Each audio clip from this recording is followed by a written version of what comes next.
ചെറുപ്പക്കാരാ, എനിക്ക് പറയാനുള്ളത് മുസ്ലിങ്ങളായ നിങ്ങളോടാണ്. എത്ര നല്ല ശരീരമാണ് അല്ലാഹു നമുക്ക് തന്നത്. പറ്റുമെങ്കിൽ ഇവിടുന്ന് തിരുവനന്തപുരം RCCയിൽ ഒന്ന് ചെന്ന് നോക്കണം പ്രിയപ്പെട്ട പൊന്നുമോനെ. കഴിഞ്ഞ മാസം ഞാൻ വാതിന് പോയ കൊടുങ്ങല്ലൂര് അഴീക്കോട് എന്ന് പറയുന്ന സ്ഥലത്ത് അവിടുത്തെ സംഘാടകര് പറഞ്ഞു, ഉസ്താദേ, ഒരു പാവപ്പെട്ട കുഞ്ഞ് സുഖമില്ലാതെ കിടക്കുന്നുണ്ടെന്ന് കണ്ടുവന്നാലോ? 13 വയസ്സുള്ള അഫ്സൽ എന്ന പൊന്നുമോനെ കാണാൻ പോയി. എന്റെ മുമ്പിൽ നിൽക്കുന്ന ചെറുപ്പക്കാരാ, സുബഹി വരെ അള്ളാന്റെ പള്ളിക്കകത്ത് സുജൂദിൽ കിടന്ന് അൽഹംദുലില്ലാ എന്ന് പറഞ്ഞ് പൊട്ടിക്കരഞ്ഞ് മുസല്ല കണ്ണീര് കൊണ്ട് കഴുകിയെടുത്താലും അള്ളാഹു നിനക്ക് തന്ന ആരോഗ്യത്തിന് പകരമാവില്ല. അള്ളാഹു നിനക്ക് നൽകിയ അനുഗ്രഹത്തിന് പകരമാവില്ല. 13 വയസ്സുള്ള അഫ്സൽ എന്ന പൊന്നുമോന് നടക്കാൻ കഴിയൂല, എഴുന്നേക്കാൻ കഴിയൂല. ക്യാൻസറിന്റെ അണുക്കൾ നശിപ്പിച്ച ശരീരവുമായിട്ട് ആ പൊന്നുമോൻ കിടന്നങ്ങനെ ചിരിക്കുകയാണ്.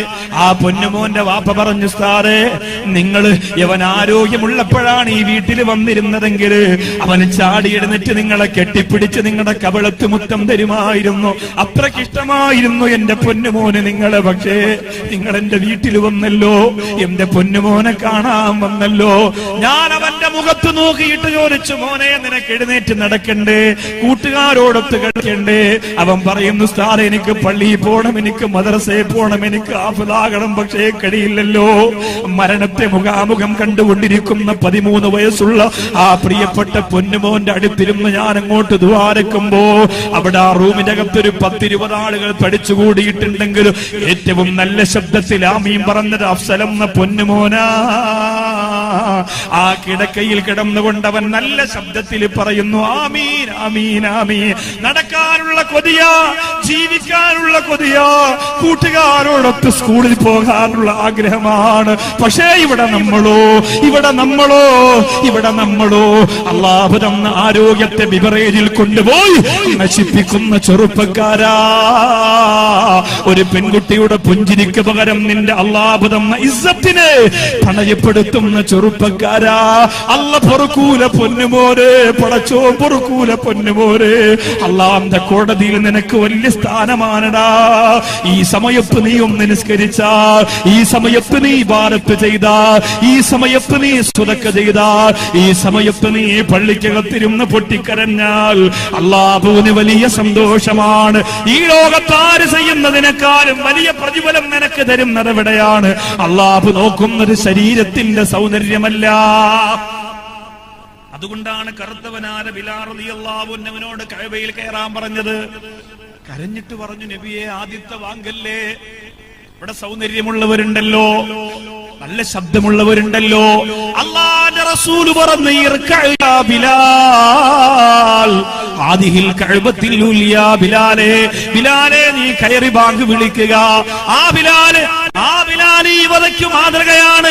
ശരീരത്തിന്റെ സൗന്ദര്യമല്ല, മനസ്സിന്റെ ഗ്ലാമറാണ് പ്രിയപ്പെട്ടവരെ നമ്മൾ വൃത്തിയാക്കേണ്ടത്. ഇന്ന് ചെറുപ്പക്കാർ മുഴുവനും ശരീരത്തിന്റെ പവറിലാണ്. ടീഷർട്ടുകൾ ഏറ്റവും അധികം ചെലവാകുന്ന ഒരു കാലം.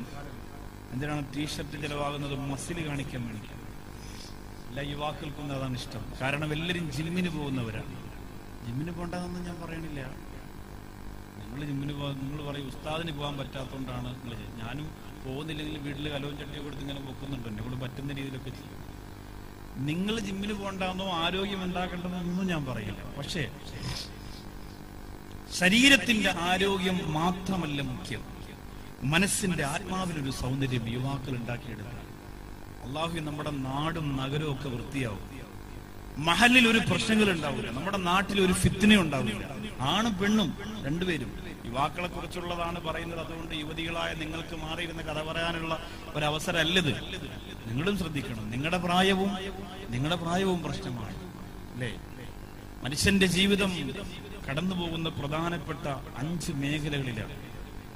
ഒന്ന് ലഅബ്, കളി മാത്രമേ അറിയുള്ളൂ. ആ സമയത്ത് ലഅബ്, പിറന്നു വീഴുന്ന സമയം മുതൽ ഒരു 3-4 വയസ്സിനകത്ത് വരെ വരുന്ന പ്രായം വരുന്ന സമയം. ആ സമയത്ത് കളി മാത്രമേ ഉള്ളൂ. എന്ത് കിട്ടിയാലും കളി. ആ സമയത്ത് നമ്മൾ കിളിക്ക് മാറ്റുകൊണ്ട് കൊടുക്കുക. വാപ്പച്ചിയുടെ വാവ എവിടെ ചിക്കിടി കിക്കിടി എന്നൊക്കെ ആക്കുന്നത് അപ്പോഴാണ്. അതിന് കിക്കിടി നാക്കാൻ നാട്ടിൽ വേണ്ടേ? എല്ലാരും ദുബായിലും മസ്കറ്റിലും ഖത്തറിലും കിക്കിടി. ഇനിയിപ്പോ എല്ലാം തീർന്ന് നാട്ടിൽ വന്ന് വെളുക്കണവരൊക്കെ കിക്കിടി ആക്കാം. ഇനിയിപ്പോ ഗൾഫിലൊന്നും നിൽക്കാൻ പറ്റൂല, സാമ്പത്തിക മാന്ദ്യമാണ്. തന്റെ പ്രിയപ്പെട്ട മക്കളുടെ അടുത്തിരുന്ന് അവരെ കളിപ്പിക്കാനും ചിരിപ്പിക്കാനുള്ള വളരെ ചെറിയ ഒരു പ്രായമുണ്ടല്ലോ, ആ പ്രായം ലഇബ്, രണ്ട് ലഹുവ്, വിനോദമാണ്. യാത്രകൾ നടത്തുക, ഒരുമിച്ച് കൂടി ഫോട്ടോ എടുക്കുക, ആ പ്രായത്തിലേക്ക് ഒരു താല്പര്യം വരുന്ന ഒരു പ്രായം അല്ലെ. എന്റെ മരണപ്പെട്ടു പോയ മുസ്താഖ് അഹമ്മദ് എന്ന പൊന്നുമോൻ ആ പ്രായത്തിലാണ് മരിച്ചത്. വിനോദം, യാത്ര ചെയ്യാൻ ഇഷ്ടം, എവിടെയും യാത്ര പോകണം, എവിടെയും കറങ്ങാൻ പോകണം, എപ്പോഴും ഇങ്ങനെ പാട്ട് പാടണം, ഇങ്ങനെ കറങ്ങി ആസ്വദിച്ച് നടക്കുന്ന പ്രായം. അതാണ് ജീവിതത്തിന്റെ രണ്ടാമത്തെ ഘട്ടം, ലഹുവ്. ലഇബ്, ലഹുവ്. മൂന്നാമത്തത് സീനത്താണ്. സീനത്ത് എന്ന് പറഞ്ഞാൽ ഭംഗിയുടെ പ്രായം. ഒരു 10 വയസ്സൊക്കെ അങ്ങോട്ട് കഴിഞ്ഞാൽ പിന്നെ പെൺകുട്ടിക്ക് പിന്നെ കണ്ണാടി നോട്ടം ഇച്ചിരി കൂടും, പിന്നെ അതിന്റെ മുമ്പിലാണ്. യുവാക്കളൊക്കെ രാവിലെ അല്ലെ 10 വയസ്സ് കഴിഞ്ഞ പ്രിയപ്പെട്ട മക്കളൊക്കെ കണ്ണാടിയിലേക്ക് നോക്കും, മുഖക്കുരു ഒന്നു തുടങ്ങി, വന്നിട്ടുണ്ടോ, എന്തൊക്കെ ഗ്ലാമർ കുറവുണ്ടോ, നല്ല രസമുണ്ടാവും. പെൺകുട്ടികളൊക്കെ ആണെങ്കിൽ ശരീരം മുഴുവനും ഇങ്ങനെ പരിശോധിക്കും, നിലക്കണ്ണാടിന്റെ മുമ്പിൽ നിന്ന് ഗ്ലാമർ വന്നിട്ടുണ്ടോ, മുഖം നല്ല തൊടുത്തിട്ടുണ്ടോ, കണ്ണ് കുറച്ചുകൂടി ഭംഗിയായിട്ടുണ്ടോ, മുടി കുറച്ചുകൂടി എവിടം വരെ എത്തി, ഇങ്ങനെ ഇങ്ങനെ പിടിച്ചു പിടിച്ചിരുന്നു. ഇത് പെണ്ണിന് ആ സൗന്ദര്യത്തിനോടുള്ള ഒരു താല്പര്യത്തിന്റെ പ്രായം. നിങ്ങളും അങ്ങനെ തന്നെയാണ്. നമ്മുടെ മക്കളെ ശ്രദ്ധിച്ചാൽ അറിയാം, ആ സമയത്ത് അവർ നല്ലതുപോലെ മുടി ചെയ്യുന്നത് കാണാം, നല്ല വൃത്തിയാകണം, പൗഡർ ഇടണം, ക്രീം ഇടണം, അതൊക്കെ. ജെല്ലൊക്കെ പുരട്ടുമ്പോൾ ശരിക്കും ശ്രദ്ധിക്കണം അല്ലെ. വളരെ യുവാക്കളൊക്കെ ഈ ജെല്ലൊക്കെ പുരട്ടി മുടിയൊക്കെ വെച്ചിരിക്കുന്നുണ്ട്. ഒരു തേങ്ങ വേണമെങ്കിൽ തൊലിക്കാൻ ആ മുടി മാത്രം എടുത്ത് മുകളിൽ വെച്ചിട്ടുണ്ട്. ആ രീതിയിലാണ്, കമ്പി കണക്കാണ് മുടിയിരിക്കുക. മയ്യത്ത് കുളിപ്പിക്കാൻ വരെ പറ്റൂല പ്രിയപ്പെട്ടത്. ആ രീതിയിലാണ്. ക്യാൻസർ രോഗം വന്നാൽ ആദ്യം കൊഴിയുന്നത് അവന്റെ തലയുടെ മുടിയാണ്. ക്യാൻസറിന്റെ ചികിത്സ തുടങ്ങിയാൽ അത് മറന്നു പോകേണ്ടത് ഓർമ്മയിരിക്കട്ടെ.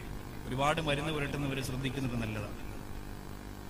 അപ്പോ സീനത്തിന്റെ പ്രായം, സൗന്ദര്യം വരുമോ വന്നോ എന്ന് പരിശോധിക്കുന്ന ഒരു പ്രായം. ആ ഘട്ടം അങ്ങോട്ട് കടന്നു കിടക്കുമ്പോ നാലാമത്തെ ഘട്ടം വരുന്നു, തഫാഖുർ, അന്തസ്സിന്റെ ഒരു സമയം. അന്തസ്സിന്റെ സമയം എന്ന് പറഞ്ഞാൽ എല്ലാവരോടും ഗമ പറയുന്ന സമയം. യുവാക്കളൊക്കെ പറയും, എന്റെ ഡാഡി എന്ന് പറഞ്ഞാൽ പിന്നെ അവിടെ ഗൾഫിൽ അറബിയുടെ തൊട്ടടുത്ത് ഭയങ്കര ബിസിനസ്സാണ്, ഒന്നുണ്ടാവില്ല, ഒരു മാങ്ങത്തിരി ഉണ്ടാവില്ല, ഒരു സാധ്യത. സഹോദരിമാരൊക്കെ ഇങ്ങനെ കൂട്ടുകാരികളോട്, പെൺകുട്ടികളോട്, നാട്ടിലുള്ളവരോടൊക്കെ പറയും, എന്റെ രാത്രിയൊക്കെ ഇപ്പൊ ഭയങ്കര സെറ്റപ്പാണ്, ഭക്ഷണമൊന്നും കഴിക്കൊന്നുമില്ല, രാത്രി ഒഴിച്ച് കുടിച്ചോളൂ, അടി കുടിച്ചോളൂ. വെറും നിസാരമായിട്ട് ജനങ്ങളുടെ മുന്നിൽ പേരും പെരുമയും കിട്ടാൻ വേണ്ടി വാക്കുപയറ്റുകൊണ്ട് അന്തസ് പ്രകടമാക്കുന്ന ഒരു പ്രായം. അത് കഴിഞ്ഞാൽ അഞ്ചാമത്തെ ഘട്ടമെത്തും തകാസുർ. തകാസുർ എന്ന് പറഞ്ഞാൽ ആർത്തി, പൈസ. ആ പ്രായമാണ്. ഒരു 30-40 കഴിയുമ്പോൾ ആ പ്രായത്തിലേക്ക് എത്തും. പിന്നെ മക്കൾക്ക് സ്ത്രീധനം കൂടുതൽ വേണം, മക്കൾ ഇറങ്ങാൻ മുമ്പ് പൈസ വാഴിക്കളയാൻ പാടില്ല, വാപ്പ പൈസ ശ്രദ്ധിക്കും. മഴ പെയ്ത് വീടിന്റെ മുമ്പ് കൂടെ ഒലിച്ചു പോകുന്ന മണ്ണ് പോലും വാപ്പ വെട്ടിവെക്കും, അതുപോലും അപ്പുറത്ത് വിട്ടുകൊടുക്കാൻ പ്രയാസമാണ്.